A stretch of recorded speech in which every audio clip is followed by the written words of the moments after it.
Hello everyone, welcome back to tasty codies. मेरा नाम आशीष है और आज हम लोग देखने वाले हैं angular 11 reactive forms and validation.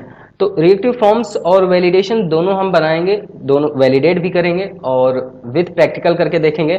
तो चलो सबसे पहले अपने विजुअल स्टूडियो कोड को ओपन करते हैं और हमने अपना एंगुलर इंस्टॉल कर रखा है और वहाँ पे एक छोटा सा फॉर्म बना रखा है और वो फॉर्म को मैं थोड़ा सा आपको डिफाइन कर दूं उससे पहले मैं यहाँ पे कमांड दे दूं ng सर्व का। सो यहाँ पे मैं देता हूँ ng सर्व -o और ये सर्व मतलब कंपाइल होना अभी स्टार्ट हो जाएगा थोड़ी देर में।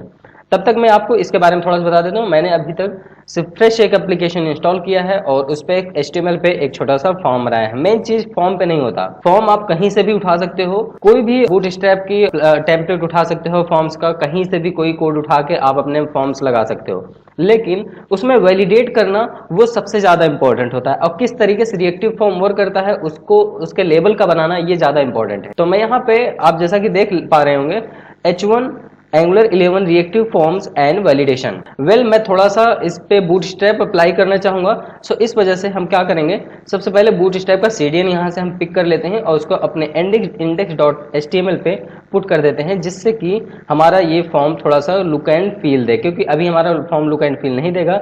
वेल मैं आपको दिखा देता हूँ कि हमारा फॉर्म में मैंने यूज क्या किया है, उसके बाद मैं बूटस्ट्रैप ऐड करके दिखाऊंगा कि बूटस्ट्रैप ऐड करने के बाद ये फॉर्म कैसा दिखने लगता है। तो गाइज यहाँ पर हमने एक H1 टैग लिया, H1 टैग में मैंने लिखा है H1 angular 11 reactive forms and validation. उसके बाद यहाँ पे मैंने एक फॉर्म टैग लिया, फॉर्म टैग के अंदर हमने एक डिव लिया, डिव पे क्लास दिया फॉर्म ग्रुप का जो बूटस्ट्रैप की क्लास है। आप लोग जानते होंगे बहुत रिस्पॉन्सिव और बहुत कूल डिजाइन हो जाता है फॉर्म्स के इनपुट सेक्शन का। और यहाँ पे मैंने एक लेबल लिया, लेबल का नेम मैं नेम रखा हूँ और यहाँ इनपुट फील्ड लिया जिसका ID नेम है, टाइप टेक्स्ट है और फॉर्म कंट्रोल के थ्रू हम यहाँ पे यूज करने वाले हैं। ओके गाइज, सो इसी तरीके से मैंने ईमेल को भी लिया है और यहाँ पर मैंने बॉडी सेक्शन लिया। बॉडी कहने का मतलब है कि जब भी आप ईमेल ID और उसके बाद टेक्स्ट एरिया डालेंगे, टेक्स्ट एरिया का मतलब हुआ कि यहाँ पर आप डायरेक्टली बड़ा सा मैसेज फिल कर सकते हैं। यहाँ बॉडी मैंने लिखा हूँ, आप यहाँ पे मैसेज भी डाल सकते हैं, एनीथिंग जो भी आप डालना चाहें। तो यहाँ उसके बाद यहाँ पे मैंने एक बटन लिया है और वैसे हमारा कंपाइल होकर रन हो चुका है प्रोडक्ट। अब ऑटोमेटिकली ये ओपन होने वाला है सर्वर पर। तो मैं आपको दिखा देता हूँ यहाँ पर। सबसे पहले जब फर्स्ट टाइम आपका कोई भी एंगुलर का प्रोग्राम अब रन होगा तो उसमें 3-4 फाइलें रन होंगी और दिखेगी। वेल ये हमारा एप्लीकेशन रन होके ब्राउजर पे दिखने लगा है और आप देख सकते हैं कितना गंदा सा दिख रहा है। Angular 11 reactive forms and validation heading first tag है और उसके बाद यहाँ पे नेम है और यहाँ पे ईमेल है और यहाँ पर बॉडी सेक्शन है। वेल मैं आपको बता दूं कि ये बहुत गंदा सा लग रहा है, तो मैं इसके लिए बूटस्ट्रैप यूज करने वाला हूँ। So I am going to press new tab and type here Bootstrap CDN। Now इसको एंटर करता हूँ और यहाँ से मैं बूटस्ट्रैप का CDN उठा लेता हूँ। CDN लगाने के बाद इसका देखना क्वालिटी फॉर्म्स के हमारे कैसे चेंज होती है, बहुत इजीली तरीके से यहाँ पर चेंज हो जाएगी। वेल मैं यहाँ से इसका ये सारा कोड मैं यहाँ से उठाता हूँ और इसको कॉपी करता हूँ। कॉपी करने के बाद मैं इसको डायरेक्टली क्या करूँगा, अपने index.html पे पेस्ट करूँगा, जिससे कि हमारी सबसे पहली फाइल जो रन होती है वो index.html ही होती है। हमेशा याद रखना, मैं कई बार ये वीडियो में बता चुका हूँ। सो मैं यहाँ मेटा टैग के नीचे डिफाइन कर देता हूँ और इसको मैं सेव कर दिया। और अगर आपको इसको देखना हो तो यहाँ पे मैं टूगल वर्ड कर दे रहा हूँ जिससे कि आपको समझ में आ जाए। वेल ये है, ठीक है, यहाँ पे तीनों स्क्रिप्ट ऐड हो चुकी हैं। अब एक बार हम आपको इसको रन करके दिखाते हैं कि ये कैसा दिख रहा है। वेल ये देखो, यहाँ पर हमारा नेम के नीचे हमारा नेम फील्ड आ रहा है और ईमेल के नीचे ईमेल। एक्चुअली ये इस तरह से इसलिए दिख रहा है क्योंकि मैं इसको जूम इन किया हूँ 100 पे, आपको ऐसा दिखेगा। ये मैसेज वाला फील्ड है, यहाँ पे मैसेज आप टाइप कर सकते हो, यहाँ पे ईमेल टाइप कर सकते हो और यहाँ पर नेम टाइप कर सकते हो। बट ये एक चीज यह ध्यान दो कि मैं यहाँ पे कुछ भी टाइप कर रहा हूँ, बहुत अजीब सा दिख रहा है और प्रिंट हो जा रहा है और यहाँ पर कोई वैलिडेटर नहीं लगा। तो अपन क्या करेंगे, सबसे पहले आज इस पे वैलिडेटर यूज करेंगे, वैलिडेट करेंगे इसको। कि वैलिडेट 3 टाइप्स के किए जाते हैं। पहली चीज, नाम वैलिड है या इनवैलिड है। दूसरा, नेम का इनपुट फील्ड ब्लैंक तो नहीं है, इट मींस नेम रिक्वायर होना चाहिए। दूसरा एंड तीसरा, मिनिमम लेंथ या मैक्सिमम लेंथ होना चाहिए। तो ये 3 तरीके के वैलिडेटर यूज किए जाते हैं। तो सबसे पहले क्या करेंगे हम अपने, सो गाइस अब हम अपने TS पे वर्क करने वाले हैं। TS पे वर्क करने से पहले मैं आपको एक थोड़ा सा चेंजेस में बता दूं। आपको सबसे पहले ऐप module.ts पे जाना है, क्योंकि हमारा मॉड्यूल जब तक सेट नहीं होगा तब तक हम कोई भी कोडिंग करेंगे एरर आ जाएगा।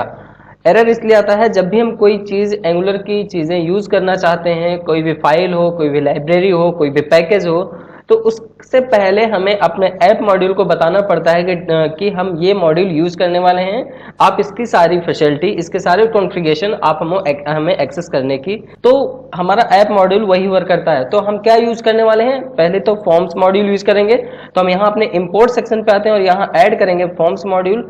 सो I M right here forms module, enter करेंगे। जैसे एंटर करोगे ऊपर ऑटोमेटिकली इंपोर्ट हो जाना चाहिए, हो गया है।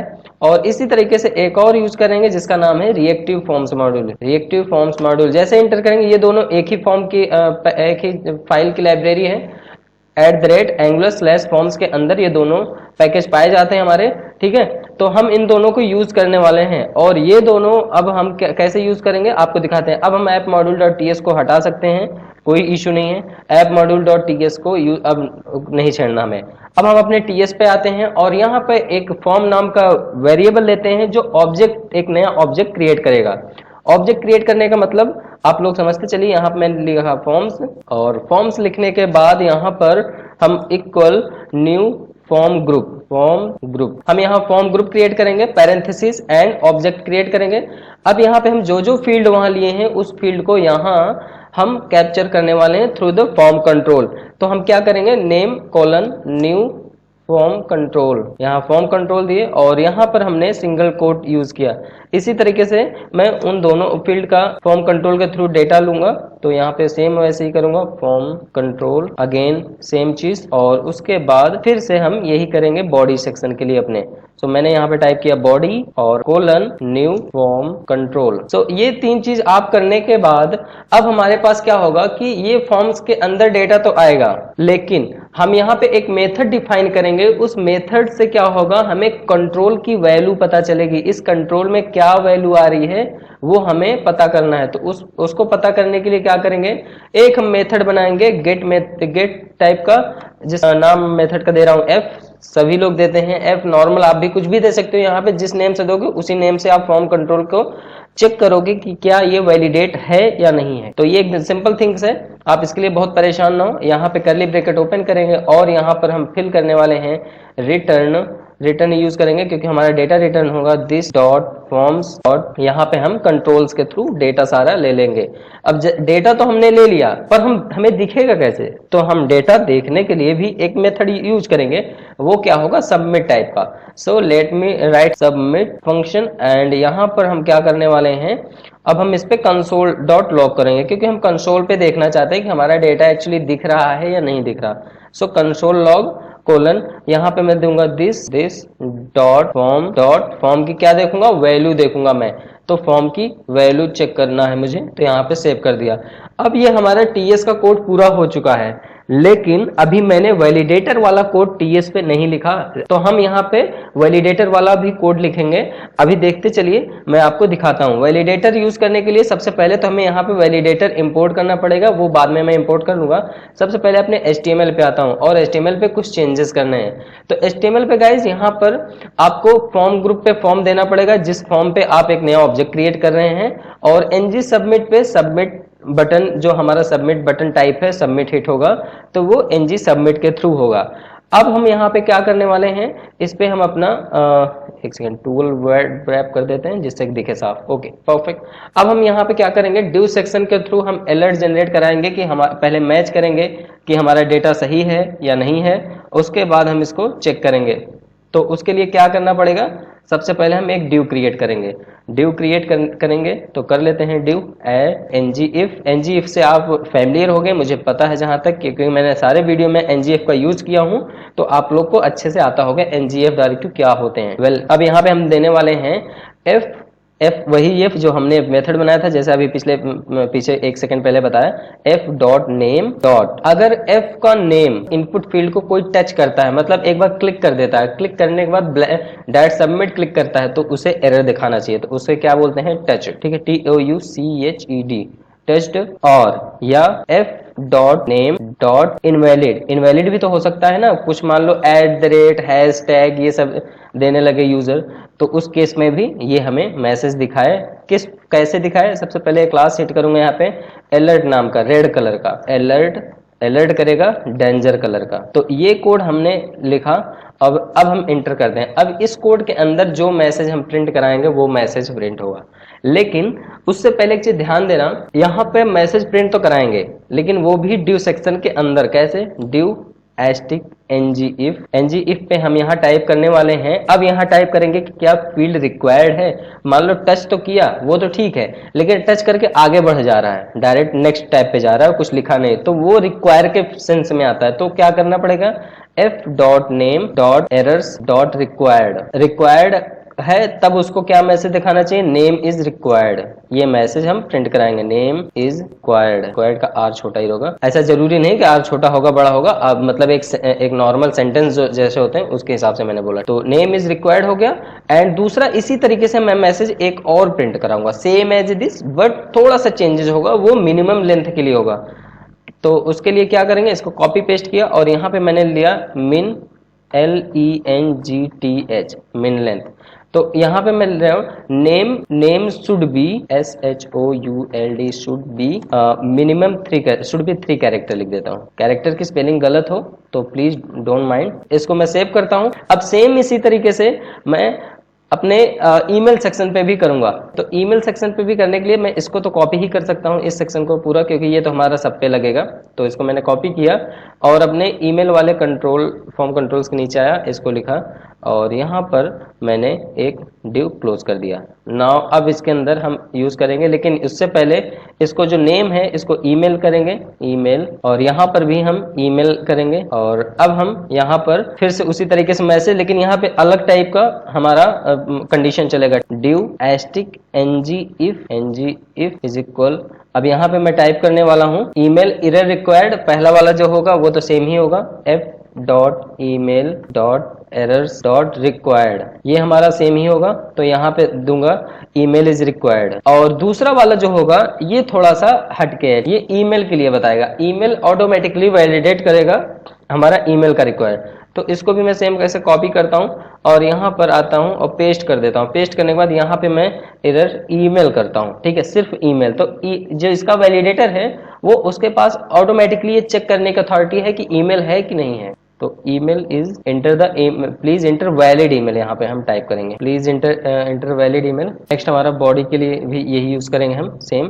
सबसे पहले ऊपर वाले सेक्शन को मैं यहाँ से कॉपी कर लेता हूँ, जैसे इस पे किया हूँ डी वाला, इसको मैंने यहाँ से कॉपी किया। और कॉपी करने के बाद अपने टेक्स्ट एरिया, लेकिन यहाँ पे टेक्स्ट एरिया जब हमारा क्लोज होगा तब हम ये वैलिडेटर यूज करेंगे, इस चीज को याद रखना। ये अब हम यहाँ पे यूज करने वाले हैं और यूज करने यहाँ पर हम बॉडी लिखेंगे, बॉडी, और यहाँ पर भी हम बॉडी लिखेंगे। Okay perfect. हमारा बॉडी टच हो और बॉडी इनवैलिड हो तो भी हमारा ये हो। अब हम फिर से एरर चेक करेंगे हम अपने बॉडी सेक्शन के लिए।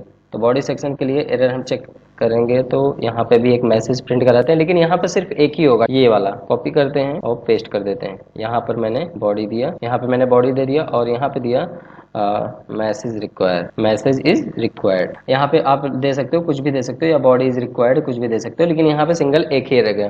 तो ये हमारा HTML का कोड डन हो गया है। अब हम अपने TS के कोड पे वैलिडेटर यूज करने वाले हैं। वैलिडेटर यूज करने से पहले मैं आपको बता दूं, आपको सिर्फ इसी फॉर्म कंट्रोल पे ही वैलिडेटर यूज करना होता है। यहाँ पे आपको कॉमा करना है, यहाँ पे यूज करना है वैलिडेटर, ये रहा। जैसे ही वैलिडेटर यूज करूंगा ऑटोमेटिकली ये इंपोर्ट हो जाएगा। जैसे इंटर किया आपको यहाँ पे दिख रहा होगा, ये देखो वैलिडेटर यूज हो गया। लेकिन ये वैलिडेटर हमारा किस तरीके से यूज होता है वो देख लो। यहाँ पे मैंने वैलिडेटर लिखा, वैलिडेटर डॉट रिक्वायर्ड। पहला तो रिक्वायर्ड है हमारा, दूसरा अब रिक्वायर्ड के साथ साथ एक और चीज हमने बोला था कि मिनिमम लेंथ, ठीक है। तो यहाँ पे लिखेंगे फिर वैलिडेटर डॉट, यहाँ पर हम क्या करेंगे मिन लेंथ। और मिन लेंथ यहाँ पे हम पैरेंथेसिस में हम पुट करने वाले हैं। पैरेंथेसिस के अंदर हम बताने वाले हैं कि कितने कैरेक्टर मिन लेंथ होना चाहिए, 3 कैरेक्टर। उसी तरीके से यहाँ पे भी हम करेंगे वैलिडेटर, मतलब स्क्वायर ब्रैकेट में वैलिडेटर डॉट रिक्वायर्ड होना चाहिए पहला, और दूसरा क्या है वैलिडेटर डॉट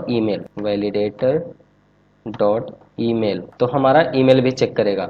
नेक्स्ट हमारा लास्ट वाले मैसेज क्या है, हमने रिक्वायर का चेक किया है। तो यहाँ पर हम सिंपल सा रिक्वायर्ड के लिए यूज करेंगे, वैलिडेटर डॉट वायर हो गया। तो ये हमारा पूरा कंप्लीट कोड हो गया है। अब एक बार हम चेक कर लेते हैं कि क्या ये हमारा प्रॉपरली वर्क कर रहा है कि नहीं कर रहा। अब हमारा ये अगर कुछ एरर्स होगा तो बताएगा, वर्क कर रहा होगा तो बताएगा।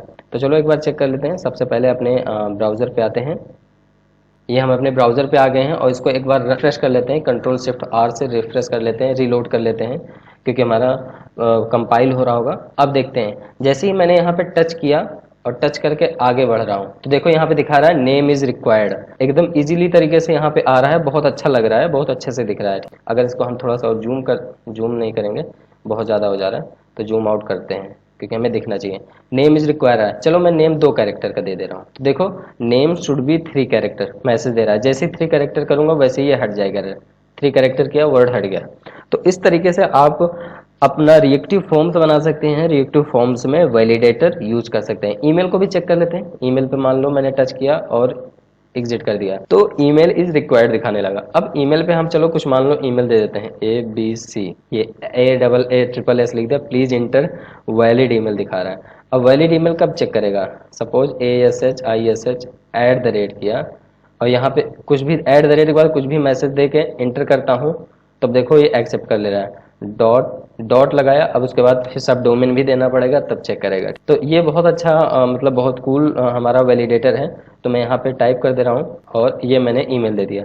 अब बॉडी के लिए भी देखो मैसेज रिक्वायर्ड दिखा रहा है, लेकिन पहले नहीं दिखाएगा। जब एक बार आप टच कर दोगे फील्ड तब दिखाएगा। सपोज यहाँ पे हम टच कर दिए, चलो मैसेज देंगे दिस इज टेस्टिंग। अब एक बार राइट क्लिक करके इंस्पेक्ट कर लेते हैं, चेक कर लेते हैं कि क्या हमारा दिख रहा है कि नहीं। तो हमने यहाँ कंसोल पे आया और कंसोल अभी हमारा फ्रेश है। कंसोल को भी जूम कर लेते हैं हम, ये कंसोल है। अब जैसे ही यहाँ सबमिट कर रहे हैं तो देख रहे हैं सबमिट पे हमारा डेटा आता है कि नहीं। तो अभी हमारा डेटा यहाँ पे सबमिट पे नहीं आ रहा, कुछ इशू है। I think some message has been moved to issue panel. Okay, तो ये हमारा वैलिडेटर हमारा प्रॉपरली वर्क कर रहा है। अभी हमारा कुछ इशू है, उसमें डेटा कंसोल पे नहीं दिख रहा, तो वो भी हम चेक कर लेते हैं 1 सेकंड में। लेकिन उससे पहले हम क्या करेंगे, अपने इस फॉर्म को एक अच्छे से थोड़ा सा ऐसा कर दें सिस्टम से आ जाए। तो उसके लिए हम क्या करेंगे, हम सिंपल से अपने HTML पे आते हैं और यहाँ पे कंटेनर क्रिएट कर लेते हैं, div.container, ठीक है। और इस कंटेनर को हम Ctrl+X करते हैं और सबसे लास्ट में दे देते हैं और यहाँ पर एक रो दे देते हैं, div.row, Ctrl+X, और यहाँ पर आके हम रो को क्लोज करते हैं और यहाँ पर एक और देते हैं div.col-lg-12। एंटर करके हम सबसे लास्ट में कर देते हैं तो थोड़ा सेपरेट हो जाएगा, थोड़ा सा ये अपना अलग तरीके से सेपरेट होगा। एक बार आपको चेक करा देते हैं again. Okay, app component dot HTML में कुछ एरर आ गया, अनएक्सपेक्टेड ड्यू दिखा रहा है। ओके, 1 सेकेंड चेक कर लेते हैं अनएक्सपेक्टेड ड्यू कैसा है। अनएक्सपेक्टेड ड्यू फॉर्म्स के बाद है। ओके, ये रहा, सेव कर लेते हैं और यहाँ पर ठीक है। अब ये हमारा एकदम बढ़िया से दिख रहा है, सेंटर पे दिख रहा है, क्योंकि अब हमें कोई दिक्कत नहीं हो रही। इसको मैं चाहे इतना लंबा करना चाहूँ हो जाएगा, जितना छोटा करना चाहूँ उतना छोटा हो जाएगा। सो गाइज आई होप कि इतना चीज़ आपको समझ में आया होगा।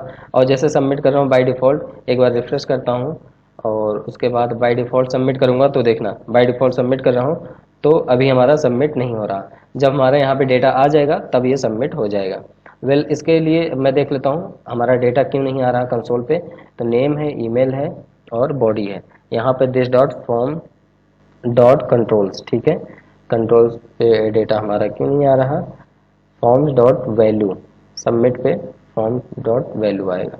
ओके, एक बार इसको चेक कर लेते हैं NG सबमिट पे। ओके, एक्चुअली हमारा इसलिए नहीं आ रहा क्योंकि यहाँ पे हम सबमिट मेथड यूज़ नहीं किया। तो हमने यहाँ पे सबमिट मेथड हमें डिफाइन करना था, पैरेंथेसिस लगाना था और सेव कर देते हैं। सेव करने के बाद अब हम एक बार देख लेते हैं हमारा प्रोजेक्ट कैसा दिख रहा है। ओके, तो हमारा यहाँ पे प्रॉपरली रन हो रहा है और यहाँ इंस्पेक्ट भी सही एकदम दिख रहा है। अब हम क्या करने वाले हैं, अब हम यहाँ पे कुछ भी फील्ड देते हैं। सपोज मैंने ABC दिया और यहाँ पर @gmail.com और यहाँ पे कुछ भी मैसेज प्रिंट करा रहा हूँ और उसके बाद सबमिट बटन जैसे क्लिक कर रहा हूँ तो ये देख सकते हैं यहाँ पे हमारा ऑब्जेक्ट के फॉर्म में डेटा आ रहा है। जो भी हमने डेटा दिया वो ऑब्जेक्ट के फॉर्म में आ रहा है। अगर कोई भी चीज़ मैंने इरेज करके और एंटर करता हूँ तो मैसेज रिक्वायर्ड दिखाएगा, यहाँ पर भी रिक्वायर्ड दिखाएगा और यहाँ पर भी रिक्वायर्ड दिखाएगा। तो इस तरीके से आप एंगुलर 11 पर रिएक्टिव फॉर्म्स लगा सकते हैं और उसे वैलिडेट कर सकते हैं अपने अकॉर्डिंगली। ठीक है। सो आई होप कि ये वीडियो आपके लिए हेल्पफुल रही होगी। सो मिलते हैं नेक्स्ट वीडियो में, तब तक के लिए bye bye, keep practice, keep coding, take care.